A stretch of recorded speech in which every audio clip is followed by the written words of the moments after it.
여러분들 안녕하셨습니까? 오늘 경기도의 건축 8번째 이야기를 시작하겠습니다. 오늘의 주제는 서원과 사우, 서원 얘기입니다. 그런데 조선시대의 서원은 이 사당 기능과 굉장히 밀접하게 관련지어 있기 때문에 이 사우도 함께 다루도록 하겠습니다. 서원은 우리 잘 알고 있듯이 그 풍기에 있는 소수서원에서부터 시작해서 전국으로 확산되어 나가는 것이 16세기 그리고 17, 18세기로 가면은 전국에 한 600군데가 넘는 곳이 있었다고 하지요. 이렇게 많이 있었던 서원이 고종 임금이 즉위하고 8년째 되던 해에 서원 철폐령이 내려져 가지고 전국에 47곳만 남기고 다 없애도록 했지요. 그 47곳 중에 그 지금 다시 복구된 것들도 있고 그 후에 전란을 겪으면서 6.25 전쟁 중에 사라진 것도 있고, 그래서 이 서원의 자취를 사실 우리가 잘 알아보기 쉽지 않습니다. 경기도도 상황은 비슷해요. 그런데 제가 오늘 이야기의 시작은 그 고종 때 47곳 남은 서원의 이야기에서부터 시작해 볼까 해요. 왜냐하면 그때 전국에 47곳만 남겼는데 경기도는 12곳이나 남아 있습니다. 충청도는 서원이 조선시대에 굉장히 많이 있었습니다. 경기도에 한 4배 정도 더 많았던 것 같아요. 그런데 충청도는 5곳만 남았고요. 전라도 셋, 경상도 14, 강원도 셋, 황해도 넷, 함경도 하나, 평안도 5. 이 숫자를 보면 경기도는 원래 서원이나 사당이 그렇게 많은 곳이 아니었는데 경기도는 상대적으로 좀 많이 남아 있게 됐고 오히려 다른 지방 서원들이 더 많이 사라지게 됐습니다. 아마 여기 이 배경에는 그 서원이 너무 그 지역에서 그 이렇게 권세가 좀 커지는 것을 또 그에 따라서 생기는 여러 가지 민폐들을 좀 억제하기 위한 그런 조처가 있었던 것 같고요. 경기도에 이렇게 좀 다른 곳보다 많이 서원이 있었던 배경에는 경기도의 서원들이 비교적 그 지역에서의 큰 무리를 빚거나 또는 큰 유림의 세력이 형성되거나 그러지 않았던 점도 있지 않나 이런 생각도 해요. 그런데 이제 보통 서원이 47군데다 이렇게 이야기하지만 그 내용을 들여다보면 서원과 함께 사당, 사우로 된 건물들이 제법 많습니다. 조금 숫자를 다시 좀 들여다보면은요, 경기도 12곳 살아남은 곳 중에 8곳이 서원이고 4곳이 사우입니다. 충청도는 서원 5곳 살아남은 곳 중에 2만 서원이고 3은 사당이고요. 전라도도 사당이 하나, 경상도도 사우가 4, 강원도도 그렇고 황해도는 서원 2, 사우 2, 함경도 서원 하나, 평안도는 서원은 없어요. 살아남은 곳 중에 사우만 5곳. 그러니까 우리가 지금 고종 때 서원이 47군데 남았다 이렇게 기억하고 있지만 그 중에서도 실상은 서원의 숫자가 그렇게 많지 않고 그 안에는 사우가 많이 포함되어 있었다 하는 점을 좀 염두에 둘 필요가 있습니다. 이제 조금 더 내용으로 들어가서 보면은요, 이제 경기도 얘기로 들어가서 12곳 중에요, 이제 개성에 있는 승양서원, 용인의 심곡서원, 파주 파산서원 등등 이렇게 이제 그 8곳이 있고요. 4곳, 사우라고 되어 있는 곳은 여주의 강한사, 강화 충렬사, 광주 현절사, 이거 남한산성 안에 있는 거죠. 그리고 고향의 기공사, 이렇게 이제 사우로 되어 있는 곳이 4시 들어 있습니다. 그런데 이제 경기도가 워낙 그 6.25 전쟁에 피해를 많이 입어서 이 서원 사우들도 또 만만치 않게 피해를 입었습니다. 파산 서원, 또 포천의 용현 서원, 과천 사충 서원, 노강 서원, 또 기공사, 이가 다 6.25에 피폭되어서 뭐 거의 건물 흔적을 찾아볼 수 없을 정도의 손상을 입었습니다.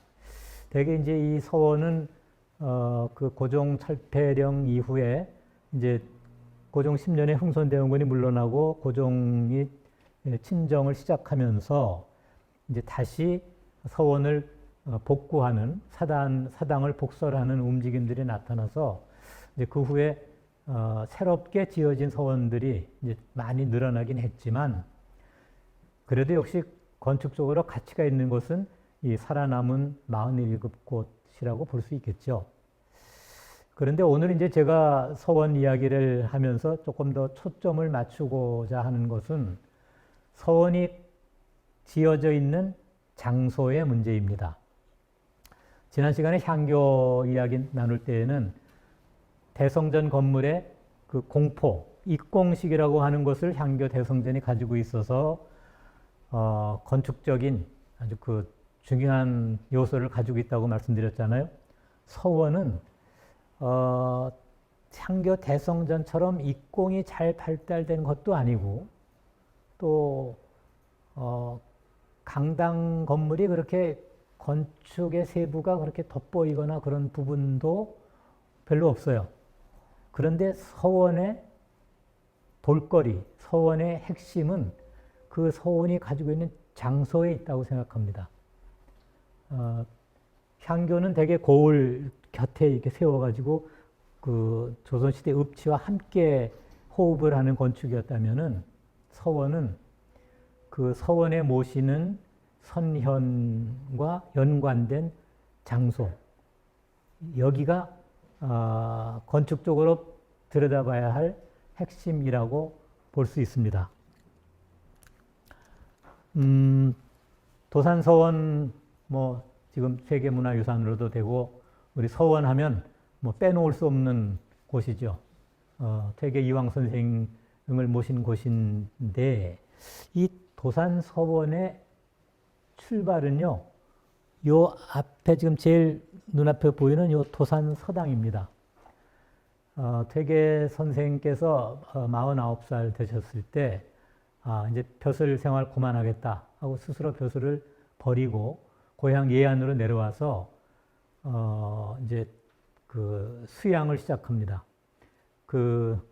이런 조선시대의 성리학을 공부하신 분들은 공부의 최종 목적은 과거 시험 합격도 아니고 출세도 아니고 자기 스스로를 수양해서 더 인간다운 모습으로 사람다운 모습을 갖추는 것이었습니다. 죽을 때까지 수양을 하고 공부하고 마음을 더 가다듬는 것을 삶의 목표로 삼았다고 볼 수 있어요.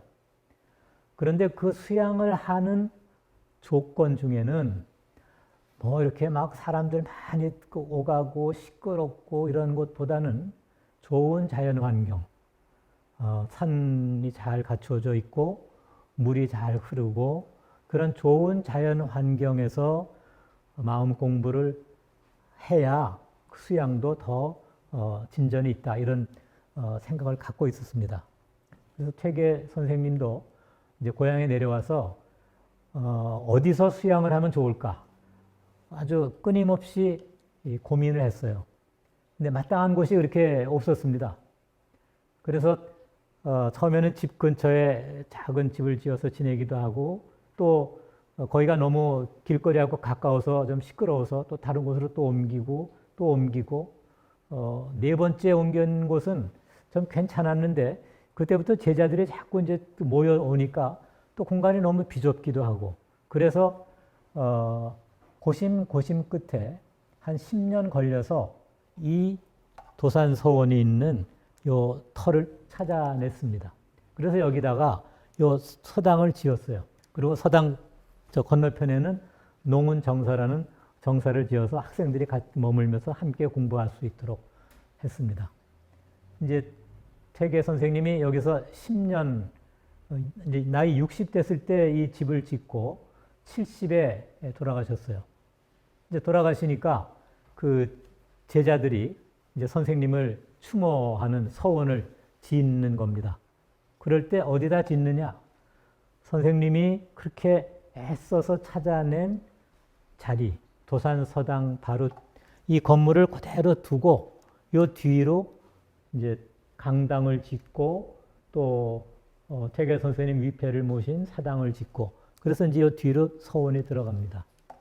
다른 서원들 중에도 이렇게 그 스승이 공부하고 자연을 벗삼아서 이렇게 소요하고 하던 장소를 근거지로 해서 서원을 지은 곳이 많아요. 그런데 그 고종 때 서원이 철폐되면서 뭐 거의 대부분 사라졌습니다. 어떤 서원은 처음에는 이렇게 선생님이 공부하던 집이 있었는데 그 주변에 지면서 이 선생님 계시던 곳이 너무 이제 집이 초라하고 낡으니까 없애버리고 서원을 또 번듯하게 지은 곳도 있고 이래저래 해서 이렇게 스승이 공부하던 자취가 잘 남아있고 서원이 그 뒤에 이렇게 함께 남아있는 곳이 별로 없어요. 그 중에 도산서도 서원이 아주 좋은 본보기를 보여줍니다. 그러니까 이제 이 서원에서 중요한 것이 어느 장소를 골라서 지었나 하는 것이 될 수 있습니다. 하나만 더 예를 들면 도봉서원은 바로 도봉산 자락에 있었어요. 여기는 조광조를 모시는 곳입니다. 근데 이곳은 조광조 선생의 생전에 공부하러 다니던 도봉사라는 절이 있던 곳이에요. 그래서 이제 조광조 선생이 이제 돌아가신 후에 제자들이 그 서원을 지으려고 할 때 기왕이면 우리 선생님이 그 공부하고 다니시던 그 도봉사 터에다가 짓자. 그렇게 해서 이 도봉산 자락에 도봉서원을 지었습니다. 도봉서원은 근데 고종 때 이제 철폐돼 가지고 사라졌어요. 이제 그 후에 유림들이 이제 서원 터에다 다시 사당을 세우고 제사를 지냈었는데 최근에 이제 그 서원을 좀 조금 더 확장해서 잘 지으려고 하다가 그 전에 미리 발굴을 좀 했어요. 그 주변에 혹시 뭐가 있을지 몰라서. 그랬더니 고려시대 절터가 번듯하게 나온 거예요. 그래서 지금 절을 어떻게 보존해야 될지, 서원을 어떻게 지어야 될지 아직도 결론을 못 맺고 지금 좀 좌초하고 있는 곳이기도 합니다만 아무튼 이렇게 서원이라는 곳은 그 선생이 공부하던 곳 또는 선생과 연관된 지역이 갖는 장소, 여기가 굉장히 중요하다 하는 것을 염두에 두고 같이 서원을 들여다보면 좋겠습니다. 자, 그럼 이제 경기도에 남아있는 서원 중에 좀 꼽을 만한 곳이 그렇게 많지는 않아요. 우선 첫 번째로 심곡서원을 보겠습니다. 심곡서원도 조광조 선생님을 모신 곳이지요. 뭐 이제 어떻게 그 지어지게 됐는지는 너무 뭐 여기서 자세하게 이야기할 시간은 없을 것 같아서 바로 넘어가겠습니다. 심곡서원이 여기에 지금 들어선 이유는 요 바로 곁에 요 조광조 선생의 묘소가 있습니다. 그리고 그 묘소가 이렇게 바라다 보이는 여기에 서원을 세웠어요. 그러니까 이제 심곡서원이 저 용인 자리에 들어서게 된 것은 실은 조광조 선생의 묘소가 있었기 때문에 이제 들어오게 됐는데요. 조광조 선생에 관련된 서원은 굉장히 전국에 여러 곳에 있었습니다. 심곡서원보다 더 이름난 곳들도 있었고 아까 그 그림을 보여드린 도봉서원도 그 중에 하나고요. 그런데 다 철폐되고 심곡서원만 살려두었어요. 그 후에 이제 이 심곡서원은 이 묘소와 서원이 이렇게 한 그 세트가 돼서 뭐 잘 유지 관리가 되었습니다만은 이 주변이 워낙 수원 북쪽에 아주 교통의 요지가 되면서 여기 광교 신도시가 들어오고 또 그 사이에도 여러 가지 주택지가 개발되면서 지금 보는 것 같이 이 서원을 둘러싸고 고층 아파트가 아주 뭐 빼곡하게 들어서 있고요. 이 묘소하고 사이에도 여기 43번 국도에서부터 뭐 자동차 도로가 이리저리 가가지고 정말 묘소가 어디 있는지도 잘 보이지 않을 정도로 이렇게 좀 변해 있습니다. 이런 모습이 어떻게 보면 좀 안타깝겠지만 경기도 서원이 지금 처해 있는 상황이라고 볼 수도 있어요. 그 심곡서원은 또 비록 여기에 이제 그 묘소도 있고 또 서원을 유지 관리하는 유림도 있었지만 다른 지역에 비하면 조금 그 힘이 좀 약했던 것 같아요. 그리고 이제 건물을 잘 관리할 수 있는 좀 그 조직도 좀 약했고요. 그러다 보니까 건물을 짓고 유지해 나가는 과정들이 순탄치 못했습니다. 서원도 향교와 마찬가지로 이제 제사 지내는 사당이 있고요. 또 공부하는 강당이 있고, 그 밖에 이제 뭐 여러 가지 그 학생들이 머무는 동제 서재도 있고, 또 책을 보관하거나 경판을 보관하는 뭐 그 경판고 같은 것들이 있는데, 심곡서원의 경우는 그 몇 차례 좀 우여곡절이 있었어요. 그래서 한 18세기 때는 꽤 서원이 이렇게 융성해져서 여기는 누각도 있고 연못도 있고 이렇게 건물을 잘 좀 가지고 있던 시기가 있었지만 현재 우리가 보는 심곡서원의 모습은 1900년 들어와서 이제 새롭게 조금 서원을 이렇게 잘 좀 정돈하면서 만든 모습입니다. 그래서 본래 이제 이 심곡서원에는 강당 뒤에 동제 서재가 있었나 봐요. 그런데 이제 20세기 초에 들어와서 다시 정비하면서 그 동제 서재가 강당 앞쪽으로 이렇게 옮겨가더라고요. 그러니까 뭐 향교도 약간 그런 게 있지만 이 서원 건물은 이게 너무 이제 지금 우리 눈에 보이는 거를 막 그 옛날부터 그대로 이런 모습이 있었나 보다 이렇게 접근하면은 좀 그 실제와 좀 어긋나는 그 결론을 낼 소지가 좀 많이 있습니다. 그러니까 심곡서원의 경우도 그 여러 가지 건물의 변화 과정이 있었다 하는 점 정도만 우선 좀 이야기 드리겠습니다. 지금은 그나마도 이 주변에 이렇게 뭐 거의 병풍처럼 아파트들이 둘러싸고 있어서 참 서원이 힘들겠다 이런 그 생각도 들어요. 또 한편으로는 이렇게 아파트들이 많이 있는 곳에 그나마 이렇게 서원이라도 있어서 녹지가 이렇게 확보되고 또 이 아파트에 사는 어린 학생들도 서원이라는 게 저런 모습이었구나 하는 거를 보여줄 수 있는 그런 긍정적인 부분도 있어서 뭐 기왕이면 긍정적인 시각으로 뭐 이런 모습도 보았으면 좋겠다 이런 생각입니다. 심곡서원이 이제 이렇게 아파트로 뺑 둘러싸여서 간신히 있는 거에 비하면 이 안성의 덕봉서원은 너무 훌륭한 환경 속에 있어요. 덕봉서원이라는 데는 그 해주오씨 문중이 이 덕봉리에 이제 그 세거지를 마련해 가지고 17세기 말에 이제 서원을 짓게 됩니다.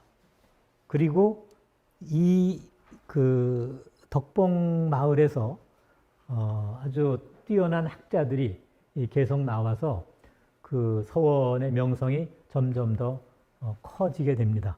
지금은 덕봉서원을 그렇게 뭐 기억할 수 있는 일들이 그렇게 많지는 않지만 조선시대에는 이 덕봉서원 출신으로 아주 이름난 선비들이 많이 있어서 꽤 이렇게 알려진 곳이었습니다. 여기는요, 지금 덕봉서원이 여기 있잖아요. 그러면 그 옆으로 지금 이 덕봉 마을이 그대로 이렇게 형성돼서 마치 지난번 향교 볼 때 진이 향교라는 데가 이렇게 배후림이 쫙 있고 옆에 그 고을이 있었던 모습 있잖아요. 거기하고 지형 조건이 거의 비슷해요. 그러니까 옛날 사람들이 생각하던 아주 이상적인 자리라는 것이 되게 이렇게 저 위에서 이렇게 주산에서 그 산줄기가 내려와가지고 이렇게 감싸는 곳에 사람들이 사는 곳을 두고 한 옆에 제사 지내는 시설을 두어서 이렇게 함께 호흡하는 이런 모습을 선호했구나 하는 것을 이 그림을 통해서도 알 수 있습니다. 다행히 이 덕봉서원의 경우는 지금 이 덕봉 마을 안에 그 문화재로 지정된 주택들도 있고 사당도 있고 연못도 있고 그리고 이제 서원이 한쪽에 딱 있으니까 그 조선시대 서원과 그 마을이 서로 어떤 모습으로 이렇게 함께 호흡하고 있었나 하는 것을 아주 보여주는 좋은 사례입니다. 그러니까 신곡서원이 지금 그렇게 아파트 병풍석에 있는 것과는 전혀 다른 아주 그 좋은 환경에서 지금 서원이 이렇게 이제 남아있는 셈이죠. 여기 이제 이런 배경이 있습니다. 이 서원에서 19세기 초에 오희상이라는 분이 이제 선비가 나오는데 이분이 또 굉장히 학식이 높고 그래서 여러 군데에서 이분을 스승으로 모시고 그 강회를 열고 그랬어요. 그리고 이 오희상이라는 분의 따님이 그 민치록이라는 분과 결혼을 하게 되고 거기서 나온 따님이 고종의 왕비인 민비가 됩니다. 그러니까 여기가 잘 겉으로 드러나지는 않지만 이렇게 핏줄을 거슬러 올라가면 이렇게 이제 민비로부터 그 오희상이라는 사람 또 그 위에 또 더 거슬러 올라가면 이렇게 덕봉서원이 처음 만들어졌던 그 역사가 쭉 맥을 잇게 돼요. 고종 때 이제 그 서원들이 막 없어질 때 이 덕봉서원이 회철되지 않고 살아남은 배경에 아마 이런 그 관계가 좀 작용을 하지 않았을까 하는 생각도 해보게 돼요. 지금도 여기 지금 문화재로 지정된 그 오정방 고택이라든지 하는 건물들이 많이 있어서 서원이라는 것이 이렇게 그 유서 깊은 마을과 함께 그 호흡하는 곳이었구나 하는 것을 보여주지요. 건물 자체는 그렇게 뭐 어느 서원이나 지금 비슷해요. 막 건물에 무슨 입공이 지난번에 본 것처럼 광주 향교 대성전에 꽃이 아주 활짝 핀 그런 볼거리라든지 무슨 다포식에 뭐가 이렇게 있거나 그런 건 거의 없습니다. 그러나 집들이 되게 그 공부하고 제사 지내는 기능에 아주 알맞게 너무 지나치지도 않고 또 너무 초라하지도 않고 그런 적당한 모습을 간직하고 있습니다. 이 덕봉서원에는 강당 건물이 조금 재밌어요. 강당 건물이 이렇게 밑에 돌 기둥을 이렇게 높이 세워가지고 그 강당이 이렇게 아주 우뚝하게 보이도록 만들었는데 서원에서는 좀처럼 보기 어려운 부분이에요. 그래서 아마 저 부분들도 그러니까 이제 지금은 그 덕봉서원을 비롯해서 이제 그 덕봉 마을이 그렇게 뭐 큰 세력을 갖거나 뭐 그런 건 없지만 적어도 조선시대 18, 19세기에는 꽤 좀 명성이 있는 곳이었구나 하는 것을 지금 강당에 저 돌기둥을 봐서 짐작할 수 있을 것. 이제 서원 중에 살아남은 것 두 개를 지금 대표적으로 예를 들었고요. 이제 사당을 좀 보겠습니다. 경기도의 사우라고 부르는 곳이 지금 고종 때 회철되지 않은 곳이 4곳이라고 했잖아요. 첫 첫째로 꼽을 수 있는 집은 남한산성에 있는 현절사보다 조금 더 앞서서 강화도의 충렬사라는 곳입니다. 이 강화도 충렬사하고 남한산성 현절사는 다 같은 사연을 가지고 있는 곳이에요. 이제 병자호란이 일어나가지고 그 종묘 신주 또 이제 왕세자가 강화도로 먼저 들어갔잖아요. 그리고 이제 인조 임금이 강화도로 가려고 그러다가 이미 청나라 군대가 내려온다는 소식을 듣고 이제 위험하겠구나. 그래서 이제 남한산성으로 갔지요. 강화도가 먼저 함락되잖아요. 그때 이제 싸우다가 순절한 그 장수들이 있습니다. 또 그 대신도 있고요. 그래서 이분들에 대한 추모가 제일 먼저 시작됩니다. 이제 병자호란 다 끝난 다음에 강화도에다가 사당을 세워요. 그분들을 어쨌든 그 나라를 지키기 위해서 목숨을 바친 것이니까는요. 남한산성에서도 똑같이 이제 그런 추모해야 되는 일이 있었는데 그것은 바로 이제 삼학사지요. 근데 이 삼학사 세 분은 이제 청나라에 항복하자 할 때 끝까지 그 싸우기를 주장했던 대신들이었고 이분들은 청나라로 끌려가서 거기서 죽게 되죠. 근데 이제 이분들이 청나라에 가서 언제 어떻게 죽었는지가 조선 정부에 빨리 정보가 안 왔어요. 그래서 아마 청나라 끌려가서 그 목숨을 잃었을 것이다 라고 짐작은 했는데 그 이분들을 그럼 어떻게 추모를 해야 될 텐데 그 시기를 못 잡고 있다가 결국은 좀 뒤늦게 그 숙종 때 가서 이제 사당을 세우기로 결정을 하게 됩니다. 그래서 이제 지금 남한산성 안에 이 현절사가 이제 세워지게 되지요. 고종 때 서원 47개를 철폐한다고 되어 있는데 왜 이런 사당이 그 47개에 이렇게 많이 들어갔을까?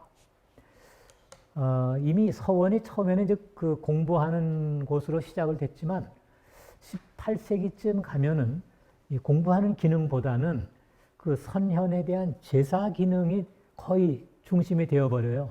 그래서 서원이나 이 사후나 결국은 선현에 대한 제사 이게 거의 그 기능을 독차지하게 되면서 고종 때 이제 철폐 대상으로 서원, 사후가 한꺼번에 다 이렇게 포함이 됐던 셈이죠. 현절사 건물 지금 남아 있는 것은 이제 한 차례 이제 좀 옮긴 것이긴 한데 뭐 그 한 17세기에서 18세기 그 사이에 지어진 건물이 지금까지 잘 내려오는 것으로 보고 있어요. 그런데 뭐 건물이 그다지 이렇게 뭐 아주 인상적이거나 볼거리가 크거나 하는 부분은 많지 않습니다. 그런 것이 또 이 서원 사후의 성격이었습니다. 기록에는 이 현절사에서 강당에서 교육을 시켰다는 기록들이 있어요. 그런데 지금 이 현절사 건물에는 사당만 탈랑 있고 그 앞에 동제 서재 건물만 있어요. 강당은 없습니다. 그리고 또 이 지금 건물이 놓이는 상황을 봐서는 강당 건물에 들어갈 만한 데가 마땅치가 않아요. 이 앞에 동제 서재 사이가 폭이 너무 좁기 때문에 그래서 강당이 있었다면 어디에 있었을까 하는 궁금증이 있는데 그 별로 궁금증을 해소할 만한 정보가 많지 않습니다. 강화도도 비슷해요. 여기도 강당이 있었다는 그 교육을 했다는 기록은 있는데 보이진 않아요. 이제 강화도의 충렬사는 그 남한산성 현절사하고 조금 다르게 여기는 역시 돌기둥을 썼더라고요. 그러니까 이제 같은 성격의 사당이라도 어디서 집을 짓는가에 따라서 조금씩 형태가 달라져요. 남한산성 현절사 질 때는 그 광주부에서 책임을 맡고 지었습니다. 그러니까 아마 충렬사도 강화 부사의 책임으로 집을 지은 것 같아요. 역시 그 부사가 얼마만큼의 좀 그 힘을 기울여서 집을 짓는가에 따라서 이런 뭐 번듯한 돌기둥을 쓰기도 하고 뭐 그렇지 못하기도 하고 그런 차이가 있었지 않나 싶더라고요. 기공사는 지금 행주서원이라고 부르기도 하고 명칭을 이제 좀 혼돈해서 쓰고 있는데 권율 장군을 모신 곳입니다. 여기는 이제 지금 고양시에 속하고 있고요. 행주산성 바로 옆에 있습니다. 근데 잘 안 보여요. 6.25 때 여기도 폭격을 맞아서 일단 사라졌다가 아마 한 70년대쯤 들어와서 이제 복구를 해서 지금 이렇게 사당과 강당 건물을 세웠어요. 그런데 이 기공사 건물은 저게 이제 언제 지어지냐 하면 철종 때 지어져요. 철종 때 가서 그 당시에 이제 조인영이라는 분이 영의정을 맡았는데 이 영의정이 왕에게 그 권율 장군을 그 추모하는 사당이 없으니 이 행주산성에 사당을 좀 짓는 게 좋겠습니다. 그래서 왕이 허락을 해서 지었다고 돼 있어요. 그러면 그게 임진왜란 끝나고 이제 행주산성은 우리가 행주대첩이라고 불러서 임진왜란에서 첫 번째 우리가 큰 승리를 한 것으로 기억하고 있잖아요. 그런데 왜 그 임진왜란에서부터 한 250년이나 지나가지고 갑자기 이 권율 장군 추모가 이렇게 나타났을까? 저도 좀 궁금해서 뭐 이것저것 좀 찾아봤는데 이렇게 좀 정보가 좀 부족하더라고요. 혹시 여러분들 중에 이제 좀 더 눈 밝으신 분이 좀 그 배경을 좀 찾아보면 좀 더 의의가 있을 것 같긴 해요. 아무튼 이렇게 기공사라는 사당이 그 19세기에 와서 세워지는데 그것도 결국 행주산성이라는 그 전승지가 있기 때문에 사당이 생겨났던 셈이죠. 또 하나 이제 네 번째 그 살아남은 사후로 대로사가 있습니다. 이건 여주입니다. 정조 임금이 이제 왕위에 올라가지고 정조 3년에 그 선왕들의 무덤을 이제 찾아갑니다. 그 중에 정조 3년에 간 곳이 여주 효종릉이에요. 세종대왕을 찾아러 간 게 아니고 효종을 찾아뵈러 갔습니다. 왜냐하면 효종과 서인이 굉장히 그 끈끈한 관계를 가지고 있었는데 정조 임금이 이제 왕이 된 다음에 남인을 많이 이렇게 등용을 했어요. 그러다 보니까 뭔가 좀 밸런스가 안 맞는 거예요. 그래서 서인들을 좀 이렇게 사기를 북돋워 줄 수 있는 일들을 좀 합니다. 그 중에 하나가 효종릉을 찾아가는 거였어요. 그리고 그때 이제 남한산성도 가서 며칠 묵기도 했는데 이제 여기 지금 여주 지난번에 얘기한 청심루가 있고 여기 객사가 있고 그 바로 옆에 여기 대로사가 들어가고요. 요 언덕 건너편에 효종릉이 있습니다. 그래서 이제 이 효종릉과 대로사 이게 다 하나의 세트로 이렇게 이제 갖추어지게 된 것이지요. 송시열은 뭐 워낙에 이제 그 조선 후기에 큰 정치적인 세력을 가지고 있었기 때문에 송시열을 모신 서원이 전국에 뭐 얼마나 많은지 몰라요. 그 중에 으뜸은 화양서원이었고요. 그런데 이제 흥선대원군이 그 서원 철폐령을 내릴 때 다 없앱니다. 그리고 송시열을 모신 곳 딱 하나만 남겨라. 선택된 곳이 이 대로사입니다. 그러니까 사실 그 서원 철폐령의 그 숨은 배경에는 좀 그런 힘 있는 기관들을 다 없애고 그냥 명분만 남아있는 곳을 남겼다는 걸 잘 보여주는데 이 대로사가 남은 것이 아주 가장 단적으로 보여주는 것 같아요. 아무튼 지금 이렇게 해서 경기도의 네 곳의 사후가 이제 지금 우리 눈에 남아있는 것이기 때문에 이제 서원이나 사오라는 것이 그것이 서로 연관되어 있었던 장소가 얼마나 의미가 큰가 하는 것을 알 수 있을 것 같아요. 자운서원은 이제 철폐돼 가지고 사라졌다가 그 70년대부터 조금씩 그 모습이 만들어져서 90년대에 와서는 다시 옛날같이 사당도 있고 강당도 있고 서원 대문도 있고 그 자리에 다 들었었습니다.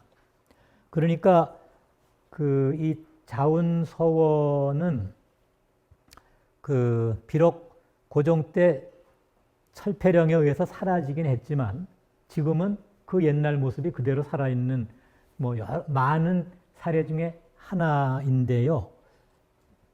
여기는 또 한 10여 년 전에 국가지정 문화재로도 지정이 됐어요. 사적으로.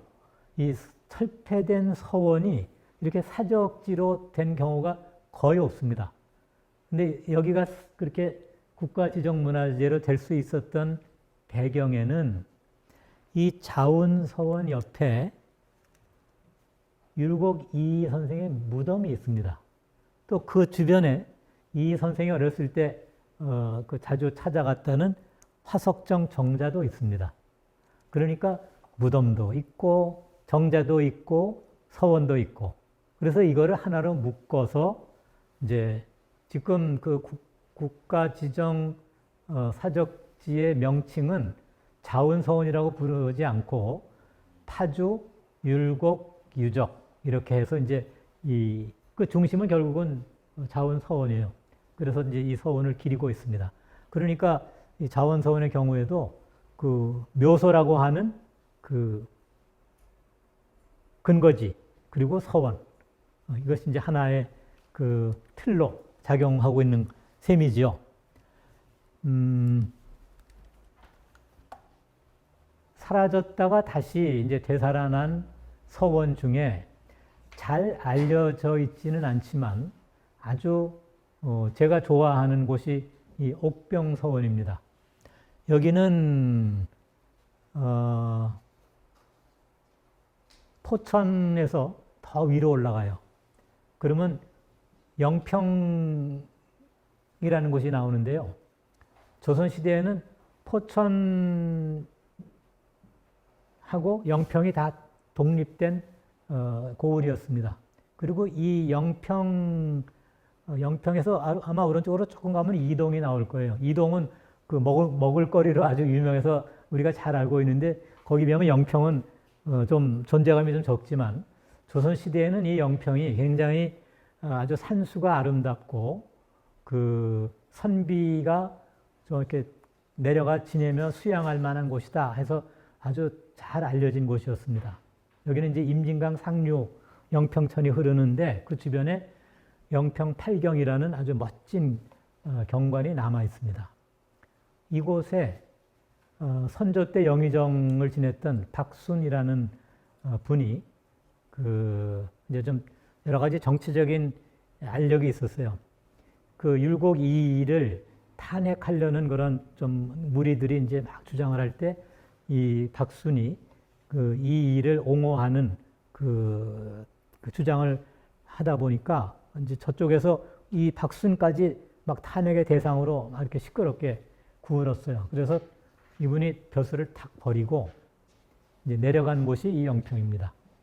그래서 이 박순이라는 분이 여기 내려와서 그 아름다운 주변들을 보면서 거기에 이양정이라는 정자도 짓고 또 주변에 이미 그 아주 멋진 경치 또 정자 그리고 바위에 또 뭐 여러 가지 글씨들도 있고 그런 좋은 곳이 많아서 여기서 그 지냈어요. 여기 지금 뭐 지도가 선명치 않습니다만 그 영평의 읍지를 중심으로 해서 주변에 아주 멋진 경치들을 표현하고 있습니다.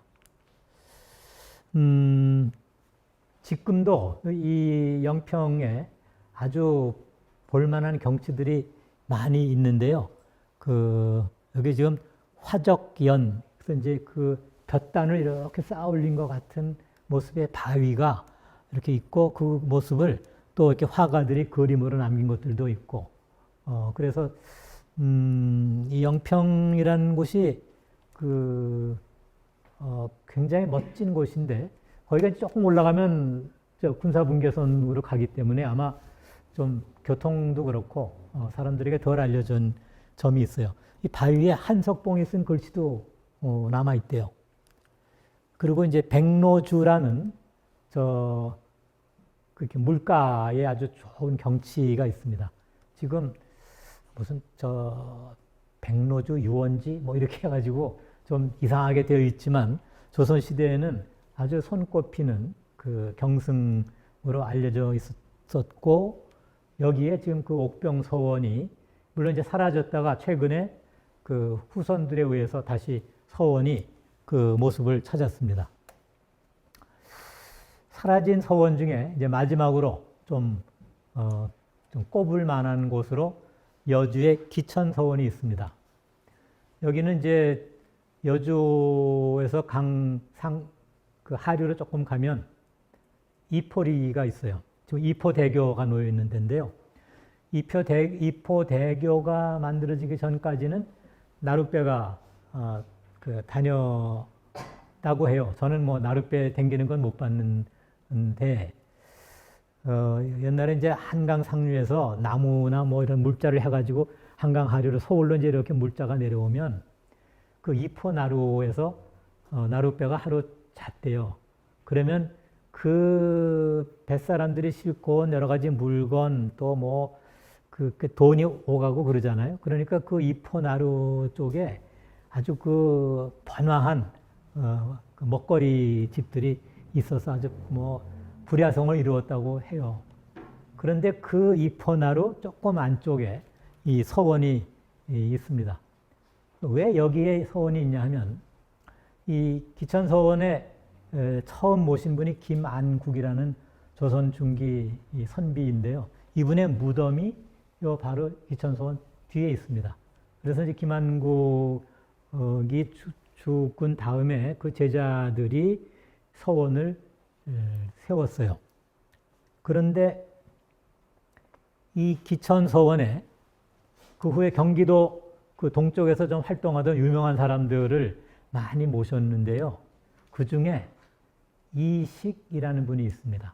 택당이라는 호를 가지신 분인데 이분도 여기 지금 기천서원에 배양되어 있는데 여기 지금 뭐 기천서의 금사면 기천서원이라고 있잖아요. 여주 바로 위에 여기 이포나루가 있고요. 이 택당 이식이 머물면서 공부하던 곳이 지금 여기는 이제 양평, 현재는 양평에 속하는 곳인데 남아 있습니다. 제가 이 유인물에다가 그 이식과 관련된 글을 오늘 가지고 계신 유인물 끝에서 두 번째 페이지에 보면 그 택풍당이라는 질에 대해서 이 이식이 쓴 글이 남아 있습니다. 택풍당은 누각과 같아 높이가 16정다 정도 되고 가운데 방을 한 칸 만들었다. 그리고 이제 기둥을 어떻게 세우고 뭐 벽을 어떻게 하고 자세히 써 있어요.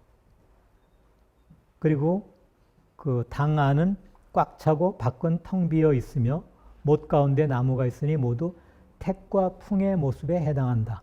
여기 택, 풍 이게 다 주역에 나오는 그 괴의 그 하나들입니다. 그래서 이분이 이 택풍당 건물을 세울 때에 주역의 그런 뜻을 여기서 살려가지고 저렇게 아주 독특한 형태로 집을 지었어요.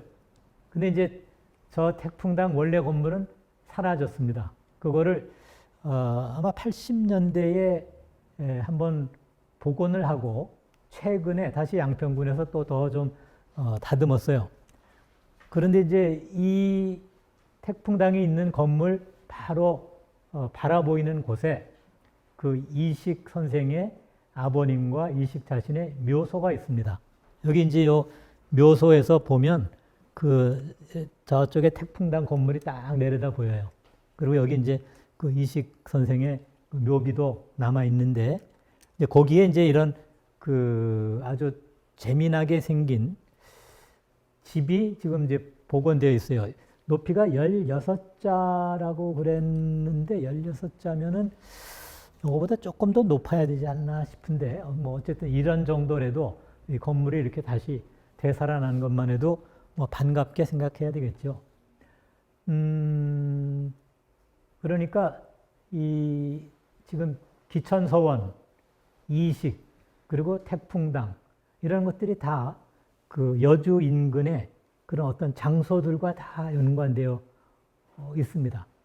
그러니까 이 서원의 문제는 저는 장소를 같이 생각하면 훨씬 서원이 갖고 있었던 의미 또 거기서 공부하셨던 분들의 생각 이런 것들을 더 우리가 잘 알 수 있지 않을까 하는 그 기대를 갖고 오늘 경기도의 서원에 관한 이야기를 드렸습니다. 제 이야기는 여기까지로 마치겠습니다. 고맙습니다.